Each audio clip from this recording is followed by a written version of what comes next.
Por la prensa libre y el derecho que todos ustedes tienen a la verdad, yo soy la Red Independiente. Presenta Noticias 1 con María Fernanda Navia y Gerson Caucha. Buenas noches, bienvenidos. El próximo 19 de noviembre, el gobierno y los voceros de la organización ELN se reunirán en Caracas a dialogar sobre la paz y no más. El líder de ese grupo dijo hoy su propósito es mantener abiertos los diálogos para negociar la paz con el sucesor de Gustavo Petro. Omar Alejandro Hernández. María Fernanda, Israel Ramírez alias Pablo Beltrán publicó un video en el que dice que su organización está dispuesta a cambiar siempre y cuando el país cambie y en el que aún se declara como guerrillero y vocero del pueblo. El jefe negociador del ELN en la mesa con el gobierno, alias Pablo Beltrán, sostuvo que este grupo al margen de la ley no firmará la paz con Petro. Avanzar lo máximo posible hasta 2026 cuando concluye el presente gobierno y dejar este proceso lo más consolidado posible para que futuros gobiernos lo retomen y le den continuidad. Israel Ramírez Pineda alias Beltrán publicó un video explicando sus puntos sobre la negociación de paz, sobre la perspectiva de que su organización y el Estado están en igualdad de condiciones. Y al ELN se le sugiere que cambie de esencia, o sea, un cambio a fondo. Ese mismo cambio de esencia y a fondo se lo deben plantar todas las fuerzas políticas y sociales en Colombia. Ramírez se siente vocero de las aspiraciones populares y todavía piensa que él y su organización caben dentro de la definición de guerrilla. Esto no es solamente fuerzas de un gobierno, de una guerrilla, tiene que haber todos los sectores sociales y políticos que estén interesados en los cambios, deben participar en este acuerdo nacional. Y obvio, los que se oponen a los cambios no caben en ese acuerdo nacional. Incluso alias Beltrán le pidió al próximo gobierno de Donald Trump no interferir en las negociaciones que tienen planteadas con este y el próximo gobierno. Nosotros como guerrilla pues no le podemos pedir al gobierno de Estados Unidos que esté de acuerdo con propuestas nuestras, todas, pero sí le pedimos que como sociedad colombiana respete el proceso de solución política que está despegando. Las delegaciones del gobierno y esa organización que se reunieron en Caracas hace 2 semanas volverán a tener un nuevo encuentro del 19 al 25 de noviembre en ese mismo lugar. 5 aspirantes a la posición de El que diga Uribe en el tarjetón de las próximas elecciones presidenciales se dieron cita ayer en Cartagena. Su tema era la transición energética, una idea del gobierno de izquierda que terminaron avalando varios de ellos. Hoy el Centro Democrático comenzó a escuchar a sus precandidatos presidenciales, todos ellos senadores, Miguel Uribe, María Fernanda Cabal, Paola Holguín, Andrés Guerra y Paloma Valencia. Un saludo muy especial a la militancia del Centro Democrático y al uribismo de Colombia. Barranquilla fue el escenario para que los precandidatos de la derecha expusieran por 10 minutos ante su jefe político Álvaro Uribe sus propuestas en materia energética. Eso es lo que tienen que titular los medios. Uribe asentía con algunas ideas y otros que eran aplaudidos estuvieron sorprendidos. Ay, me siento como en un reinado de belleza, ¿ve?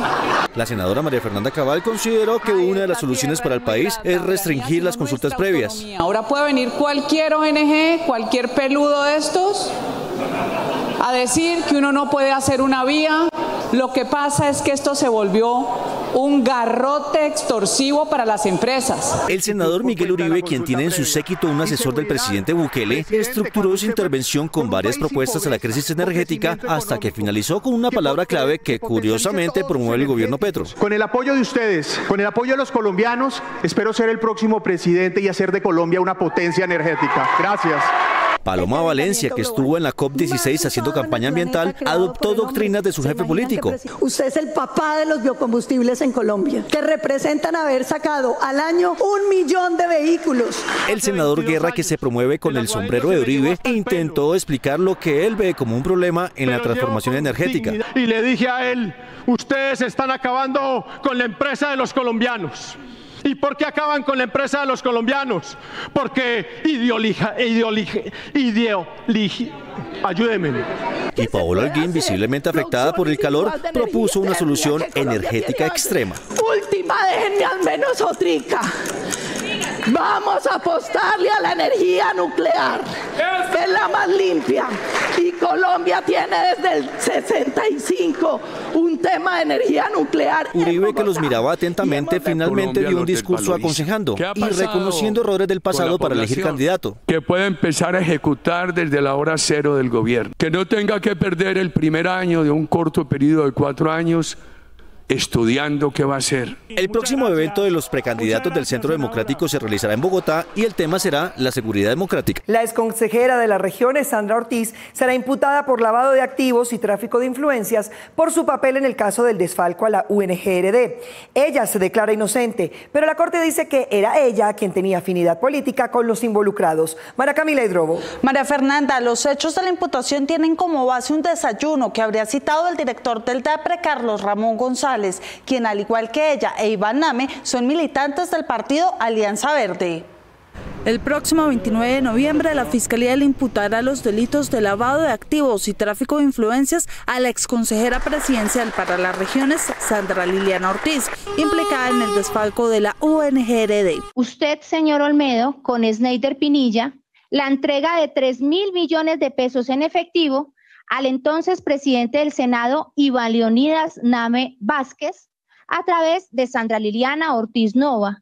Las entregas de dinero no habrían sido únicamente para Name, ni para presuntamente beneficiar a cercanos del congresista. Y la entrega de 1.000 millones de pesos directamente al presidente de la Cámara, Andrés David Calle Aguas, conforme con las instrucciones que le dio Carlos Ramón González Merchán, quien para ese momento se desempeñaba como director del Departamento Administrativo de la Presidencia de la República, DAPRE. Por su participación en estos hechos de corrupción, la Fiscalía solicitará medida de aseguramiento privativa de la libertad en contra de Ortiz, quien ya reaccionó a través de su cuenta de X.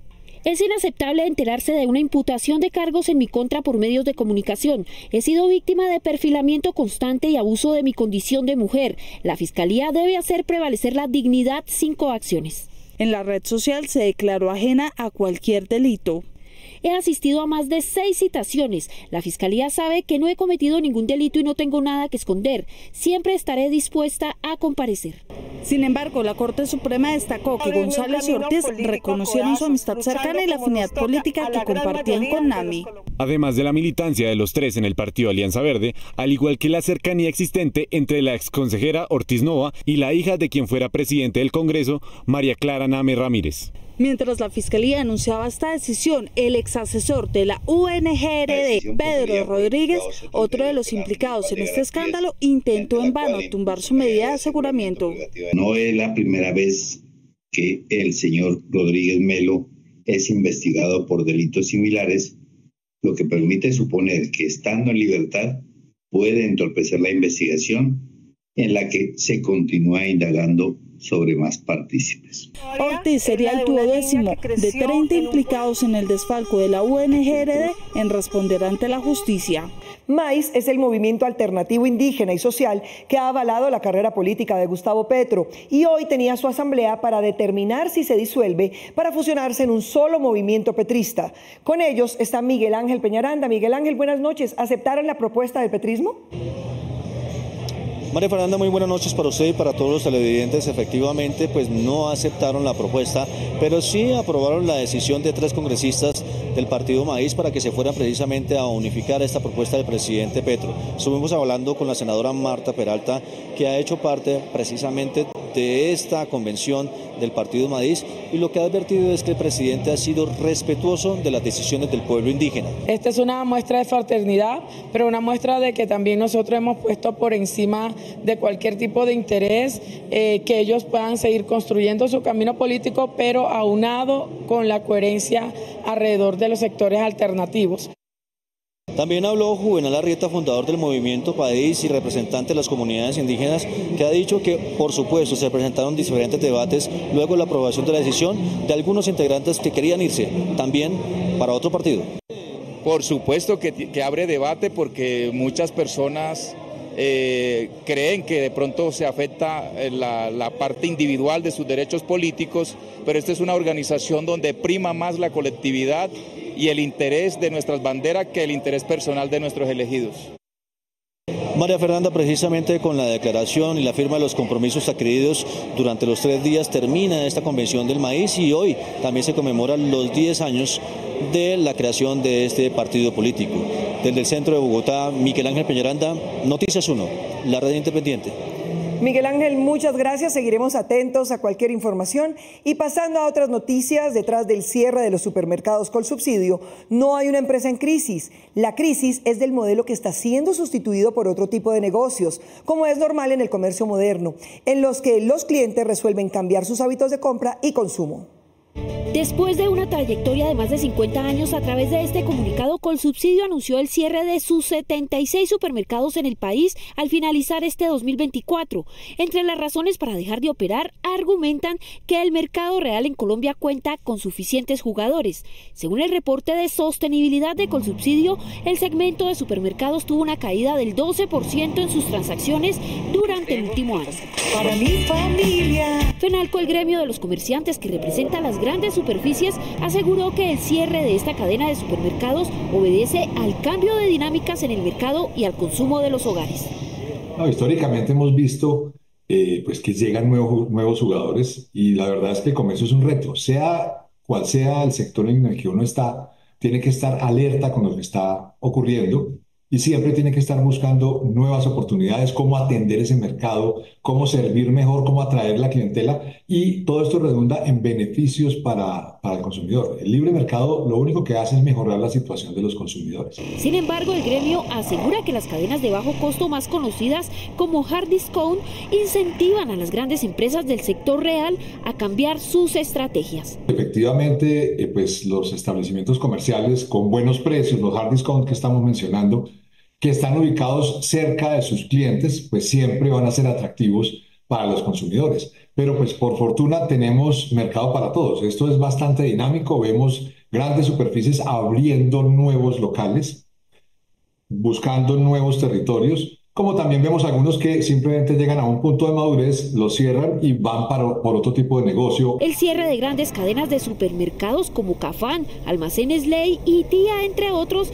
es un fenómeno que, según los comerciantes, también reflejan los cambios en el mercado y las dificultades que enfrentan algunas empresas para adaptarse a las nuevas dinámicas de consumo. Y recordemos que estamos hablando de una caja de compensación, pues que tiene una responsabilidad muy importante con todos los usuarios, con todos los socios de esa caja de compensación, y obviamente pues lo hacen de una manera bastante eficiente.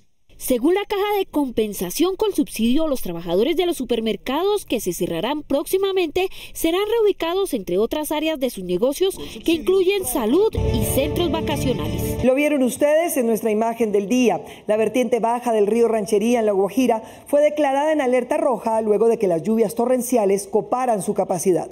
Lentamente hoy, que las lluvias han sido menos, la emergencia se ha venido conjurando, pero se mantiene la alerta roja. El embalse del Cercado, en Distracción Guajira, ha alcanzado niveles críticos debido a las intensas lluvias. El gobernador la declaró en alerta roja para alertar a los asentamientos indígenas de la cuenca baja del río Ranchería por una eventual creciente súbita si hay desbordamiento. La represa está llena en su 100%. Y el sistema de rebose que tiene la represa está funcionando muy bien. Hoy tenemos que los últimos 2 días no ha existido lluvias en la zona, lo cual ha disminuido la cantidad de agua que entra a la represa. El presidente de la Agencia de Desarrollo Rural, César Pachón, desde La Guajira, dijo que después de declarar la alerta roja, los peligros han disminuido paulatinamente. Mantenemos la alerta roja pues porque la represa está llena, pero gracias a Dios están disminuyendo las lluvias en los últimos días. Las lluvias provocaron que el embalse llegara a su capacidad máxima y aunque se han utilizado sistemas de compuertas para liberar el exceso de manera controlada, las comunidades temen que estas medidas no sean suficientes para evitar una catástrofe natural. En municipios como Hato Nuevo y Fonseca ya se han reportado pérdidas en cultivos y viviendas inundadas. Además, las comunidades indígenas han exigido soluciones estructurales para proteger sus territorios. El gobernador de La Guajira, Jairo Aguilar, junto a las fuerzas militares y la Agencia de Desarrollo Rural, realizaron un sobrevuelo en helicóptero para monitorear la situación en la zona. Y posteriormente se reunieron por tierra con los alcaldes de los municipios cercanos en la represa y dialogaron con los campesinos para evaluar las posibles afectaciones ante un eventual desbordamiento.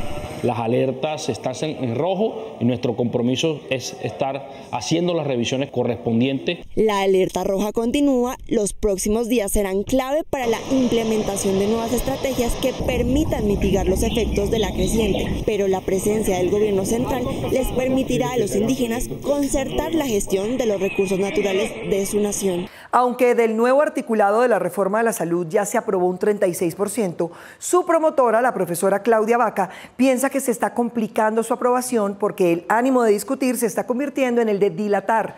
Otros actores están preocupados por lo aprobado. A pesar de los avances logrados esta semana con la aprobación de 21 de los 58 artículos de la reforma a la salud, los debates sobre su viabilidad persisten. El gobierno espera que el proyecto se apruebe antes de que termine la actual legislatura el próximo 16 de diciembre. Sin embargo, diversos sectores aseguran que la incertidumbre generada por esta discusión, que ya lleva 2 años, tiene al sistema de salud en una situación crítica. 2 años de discusión nos ha llevado al núcleo de diferencias que están bastante bien establecidas, pero también un poco de acuerdos en los cuales deberíamos concentrarnos para cerrar este debate ya. La reforma genera una serie de expectativas que producen diferentes efectos. Por una parte, el temor de los cambios, que pues obviamente es natural, pero también genera mucha incertidumbre. Para los pacientes, este proyecto de ley no resuelve de fondo los problemas que enfrentan los usuarios, como la atención oportuna y el déficit de especialistas médicos. En la parte de recursos, esta reforma no plantea un peso nuevo. Por el contrario, viola el artículo 15 de la ley estatutaria cuando dividen la UPC en tres subcuentas. El costo real de la reforma a la salud es otro de los interrogantes que tienen algunos gremios del sector, que prevén que este año, solo por concepto de la UPC, habrá un déficit superior a los 2.5 billones de pesos. Por lo menos el cierre del año, desde el punto de vista financiero, que no se ve claro y que se habla o que se menciona un déficit de por lo menos 2.8 billones de pesos para poder cerrar el año solamente en el tema de la unidad de pago por capitación. Aunque la estrategia de negociación del gobierno ha funcionado hasta ahora, como se vio en la pasada legislatura, el trámite más difícil se daría en el Senado. Las condiciones de negociación en el Senado son difíciles. Y este tema se aplazó tanto, se alargó tanto y se manejó con unas estrategias que para muchos consideramos que fueron inadecuadas por parte del gobierno nacional, que llegó al momento del cruce con el debate electoral. Se espera que la próxima semana se reanude el debate de esta iniciativa. Dentro de la discusión se está planteando una corrección sobre a quién darle la operación del riesgo financiero del sector. Aunque la libertad de prensa clamó como una victoria la condena a 40 años de prisión del secuestrador de la periodista Ginette Bedoya, el Tribunal de Antioquia le devolvió la libertad y esta cuenta de impunidad volvió a quedar igual que hace 24 años. El único sentenciado por el caso del secuestro y tortura a la reportera Ginette Bedoya en mayo del año 2000 fue el paramilitar Jesús Emiro Pereira Rivera, alias Huevo Pisca. Debería estar 4 décadas en prisión, pero antes de cumplir solo 3 años, la Sala de Justicia y Paz del Tribunal Superior de Medellín le concedió la libertad. La condena en contra de Huevo Pisca inicialmente a 40 años era el avance más significativo en todo el caso de Ginette. El criminal salió de la cárcel en 2021, pero en marzo de 2022 la Sala Penal de la Corte Suprema de Justicia revocó la orden antioqueña y 2 años después la Fundación para la Libertad de Prensa supo de su libertad. Ninguna autoridad nos había enviado a nosotros como representantes de Ginette Bedoya la información de que Huevo Pisca estaba en libertad.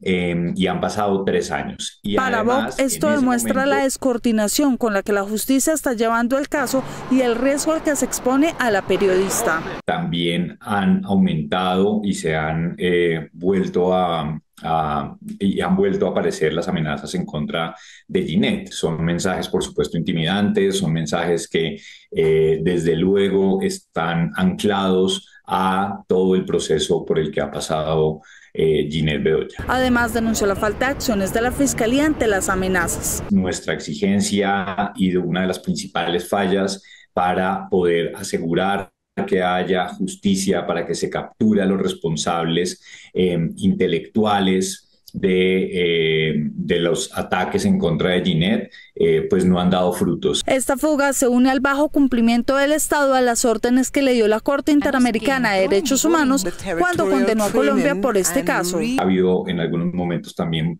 problemas para la creación del programa que estaba a cargo de RTBC, un programa transmedia que habla de las violencias contra las mujeres y contra las mujeres periodistas. La FLIP ya notificó a la CIDH de la fuga de Huevo Pisca y le hizo un llamado a la Fiscalía para que priorice las acciones para capturar al ex paramilitar y para que priorice el caso de Ginette Bedoya. Colombia ocupa el lugar 44 en el ranking de fuerza militar, lo que indican los indicadores.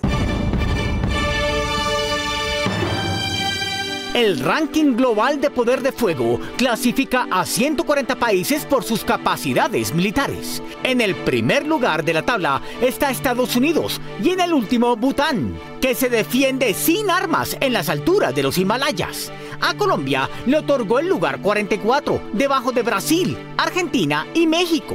Esto indica que nos ganamos ese lugar por aviones. Esto es lo que indican los indicadores. Los ladrillos jamás se desvalorizan, reza un dicho común entre grandes inversionistas. Aunque haya que lidiar con reparaciones e inquilinos, la finca raíz sigue siendo la inversión más rentable en Colombia. La inversión en finca raíz o bienes raíces ha sido considerada una de las formas más sólidas de construir un patrimonio. Entre las ventajas de inversión en finca raíz está la valorización, lo que puede generar una ganancia significativa al vender. Arrendar propiedades puede proporcionarle un flujo de ingresos constante, lo que es especialmente atractivo para quienes buscan estabilidad financiera. Invertir en bienes raíces puede diversificar su portafolio de inversiones, a diferencia de otras inversiones como acciones en bienes raíces, tiene más control sobre su activo y su gestión. Sin embargo, entre las desventajas están los gastos de mantenimiento que acarrea ser propietario, al igual que la gestión de inquilinos. Vender una propiedad puede llevar tiempo, lo que significa que no es una inversión tan líquida como las acciones. Invertir en finca raíz puede ser un buen negocio, pero es fundamental hacer una investigación detallada y evaluar sus circunstancias personales y financieras. El presidente de Ucrania sacó ayer una hora de su tiempo en la guerra para contestar en vivo las preguntas de 6 estudiantes colombianos y agradecer al país por sus aportes a la resistencia contra la invasión rusa. Gracias Colombia, gracias amigos por su atención. A las 9:20 de la mañana de Colombia, 4:20 de la tarde en Ucrania, en la pantalla del auditorio principal de la Universidad de La Sabana, apareció el presidente de Ucrania, Volodymyr Zelensky. Por una hora el mandatario europeo respondió preguntas de estudiantes de 6 universidades del país. ¿Puede describir un día típico en su vida como presidente de Ucrania? ¿Cómo maneja las grandes responsabilidades mientras balancea el tiempo personal y la vida familiar? No hay nada bueno en la experiencia de la guerra. La guerra es solo sufrimiento y dolor causado a la gente. En nuestro caso, por Rusia. Todos los días, como presidente de Ucrania, mi tarea es hacer todo lo posible para reducir la cantidad de momentos que traen este dolor. Zelensky agradeció la participación de colombianos en su frente de guerra, pero también en la atención humanitaria, y el embajador hizo lo respectivo. Los colombianos están con nosotros, como todo el mundo civilizado está con Ucrania en estos días pesados para nuestra historia. Luchamos por independencia, por nuestra identidad, contra injusticia y contra imperialismo y colonialismo de cualquier tipo. Uno de los estudiantes le preguntó sobre las expectativas de la invasión a su país tras el triunfo electoral en Estados Unidos de Donald Trump, un claro aliado del régimen ruso. Es por eso por lo que puedo decirle honestamente que tendré una comprensión de la posición del presidente Trump después de que discutamos todo esto en detalle durante una reunión. Una reunión extensa, no estoy seguro de que podamos tener esto hasta que llegue a la Casa Blanca. Zelensky lamentó que Colombia no hubiera participado de la conferencia de paz en Suiza en junio pasado, pero reiteró la invitación para la próxima. La voz de Colombia y de todas las naciones democráticas puede acercarnos a un nuevo sistema en el que ningún país pueda cometer agresiones con impunidad. La experiencia fue evaluada por los estudiantes como útil. Su respuesta se encaminó mucho hacia el dolor de la guerra, cómo la guerra realmente no le permite a uno vivir un día en paz. El rector de La Sabana, que junto con 5 colegas formuló la invitación, dijo que la conferencia es uno más de los eventos de intercambio. Tender también puentes entre naciones, estas cosas ayudan. Hemos hecho con la embajada también algunos intercambios culturales. Zelensky, al igual que los estudiantes y profesores que lo escucharon, están pendientes de las decisiones del presidente Trump y sus consejeros sobre el futuro independiente de Ucrania. Un grupo de ingenieros de la Universidad Nacional está desarrollando una combinación de baterías de energía alterna que permitiría multiplicar la vida de ellas, midiendo los momentos críticos de una para cederle el trabajo a la otra. Investigadores colombianos están unificando las baterías de litio, supercondensadores y celdas de combustible para optimizar los consumos energéticos de los dispositivos y así reducir el desgaste prematuro en las baterías. Su diseñadora explica que la primera ventaja es de espacio. Complementarlas con otros 2 dispositivos que tienen características contrastantes. Uno de esos dispositivos son las celdas de combustibles basadas en hidrógeno.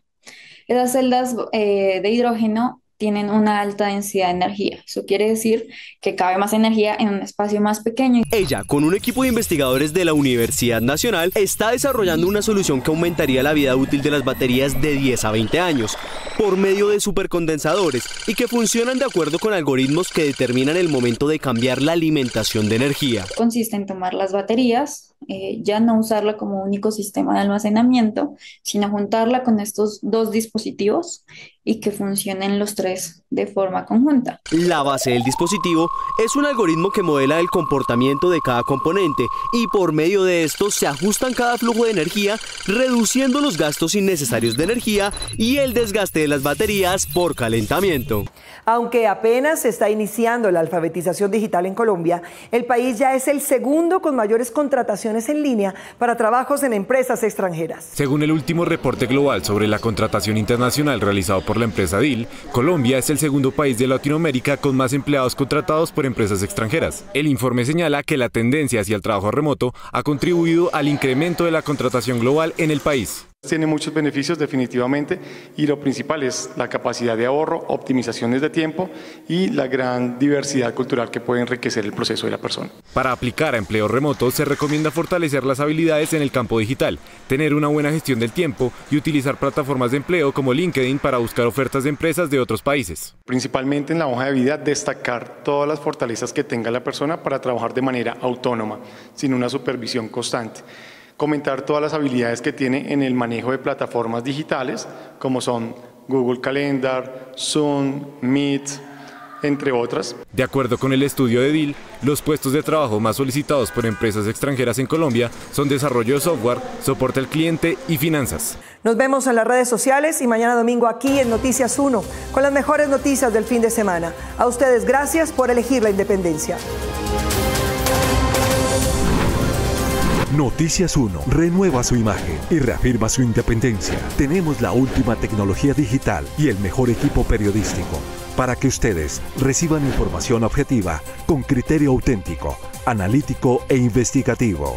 Este es Noticias 1, la red independiente.